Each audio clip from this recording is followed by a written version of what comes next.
नमस्कार दोस्तों, आइए नजर डालते हैं आज 27 अप्रैल रविवार सुबह 6:15 बजे राजस्थान की 15 बड़ी खबरों पर। राजस्थान में पश्चिमी विक्षोभ के असर से शनिवार को राजस्थान के कई शहरों में दोपहर के बाद मौसम बदल गया। चूरू, गंगानगर, हनुमानगढ़ के एरिया में करीब 50% स्पीड से तेज अंधड़ चला। इससे कई जगह टीन शेड पेड़ गिर गए। जालौर में बारिश के साथ ओले गिरे। सवाई माधोपुर में भी बूंदाबांदी हुई। वहीं जयपुर, टोंक, अलवर समेत कई जिलों में आसमान में बादल छाए, धूल भरी हवा चली। मौसम के इस बदलाव से तापमान में गिरावट हुई। लोगों को तेज गर्मी से थोड़ी राहत मिली। हनुमानगढ़, चूरू के एरिया में चले तेज अंधड़ के कारण आसमान में धूल मिट्टी हो गई। तेज आंधी के कारण कई जगह हल्की बारिश भी हुई। मंडियों और घरों में लगे टीन शेड और पेड़ पौधे गिर गए। आंधी के कारण मंडियों में रखे जिन्स को भी नुकसान पहुंचा। राजस्थान में भारतीय जनता पार्टी के प्रदेश अध्यक्ष मदन राठौड़ ने कहा कि जो लोग भ्रष्टाचार करेंगे उन्हें सजा अवश्य मिलेगी। श्री राठौड़ ने शनिवार को जारी बयान में कहा कि प्रवर्तन निदेशालय ने जो जांच की है उसके आधार पर कार्रवाई की जा रही है और यह पूरी तरह से कानून का काम है, जिसमें भाजपा का कोई हस्तक्षेप नहीं है।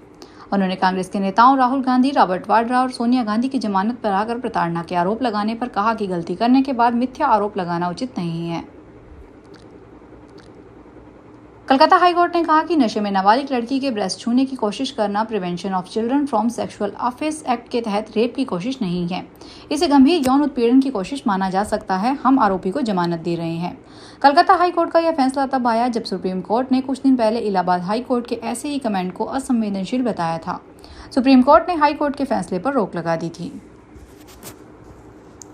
जयपुर में 22 जुलाई की शाम ज्वेलरी शॉप से 70 लाख रुपए का सोना लूटने के मामले का पुलिस ने खुलासा कर दिया है। बगरू थाना पुलिस ने 3 बदमाशों को गिरफ्तार किया है।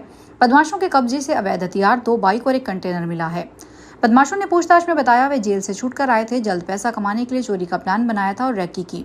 देसी बम फोड़कर मार्केट में दहशत फैलाने के साथ गोली चलाकर ज्वेलरी शॉप लूटी और फिर कंटेनर में जाकर छुप गए। आरएसएस प्रमुख मोहन भागवत ने शनिवार को एक बार फिर पहलगाम हमले पर बयान दिया। उन्होंने कहा, अहिंसा हमारा स्वभाव है, हमारा मूल्य है, लेकिन कुछ लोग नहीं बदलेंगे। चाहे कुछ भी कर लो, वे दुनिया को परेशान करते रहेंगे तो उनका क्या करें। उन्होंने कहा, राजा का कर्तव्य प्रजा की रक्षा करना है। राजा को अपना कर्तव्य निभाना चाहिए। भागवत ने यह बात नई दिल्ली में प्रियम संग्रहालय में स्वामी विज्ञानानंद की पुस्तक हिंदू मैनिफेस्टो के विमोचन के दौरान कही। इस दौरान पहलगाम आतंकी हमले में मारे गए 26 लोगों के लिए 2 मिनट का मौन भी रखा गया। ग्रीष्मकालीन विशेष अभियान के तहत शनिवार को खाद्य सुरक्षा टीम ने पाली शहर के सुमेरपुर रोड पर कार्रवाई की। यहां से टीम ने 6164 लीटर विभिन्न ब्रांड के कोल्ड ड्रिंक जब्त किए और जांच के लिए 4 सैंपल लेकर लैब भेजे। सीएमएचओ डॉक्टर विकास मारवाल ने बताया कि आयुक्त एचक्यूटी के निर्देश पर अभियान चलाया जा रहा है। इसके तहत शनिवार को खाद्य सुरक्षा अधिकारी सुरेश शर्मा, दिलीप सिंह यादव मई टीम ने शहर के सुमेरपुर रोड रिलायंस मॉल के सामने स्थित अनामिका गृह उद्योग पर कार्रवाई की। झुंझुनू में फ्लिपकार्ट और अमेजॉन की फ्रेंचाइजी के नाम पर दिल्ली की कंपनी ने करीब 42,50,000 की ठगी कर डाली। लोगों को प्रत्येक पार्सल पर 30% देने का लालच दिया और रकम लेकर कंपनी का स्टाफ रफू चक्कर हो गया। इसके बाद लोगों ने मिलकर पुलिस से शिकायत की। वहां से कोई जवाब न मिलने के बाद अब पीड़ी झुंझुनू एसपी के पास पहुंचे थे। झुंझुनू के बंगड़ थाना इंचार्ज चंद्रभान चौधरी ने बताया, Dallas e commerce infotech private limited company के खिलाफ 5 लोगों ने शिकायत दर्ज करवाई है। मामला दर्ज करके जाँच शुरू कर दी गई है। जाँच सहायक उप निरीक्षक श्रवण सिंह को सौंपी गई है। राजस्थान लोक सेवा आयोग की ओर से निकाली गई डिप्टी कमांडेंट की भर्ती में बिना योग्यता आवेदन करने का मामला सामने आया है। इसका खुलासा आयोग की जांच में हुआ। ऐसे में वांछित योग्यता न होने पर भी ऑनलाइन आवेदन करने वाले अभ्यर्थियों को आवेदन विड्रा करने का अवसर दिया गया है।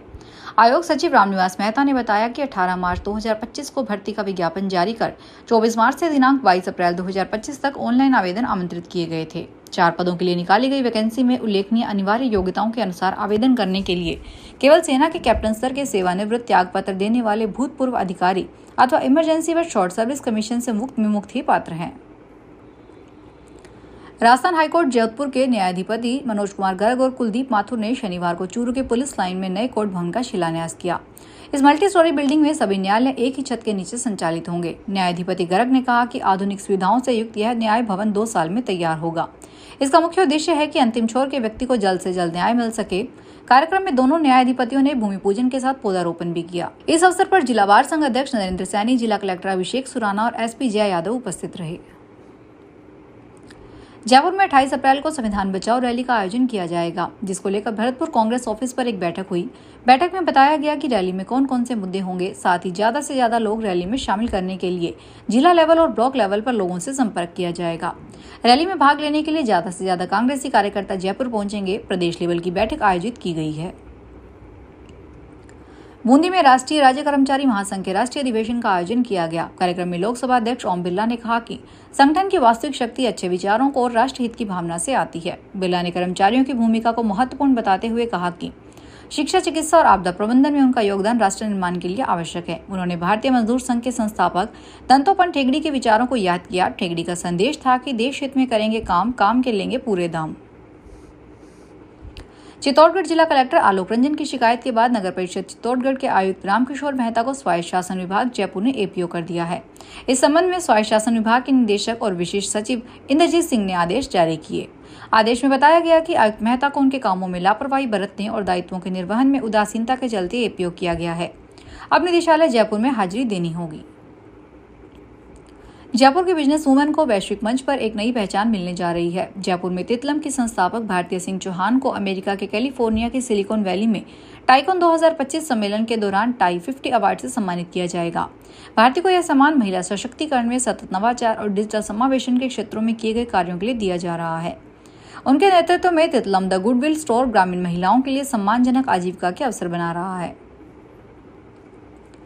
राजस्थान में मुख्यमंत्री नारी शक्ति उद्यम प्रोत्साहन योजना खत्म हो गई है। अब महिला अधिकारिता विभाग ने योजना की दोबारा स्वीकृति के लिए फाइल वित्त विभाग को भेजी है।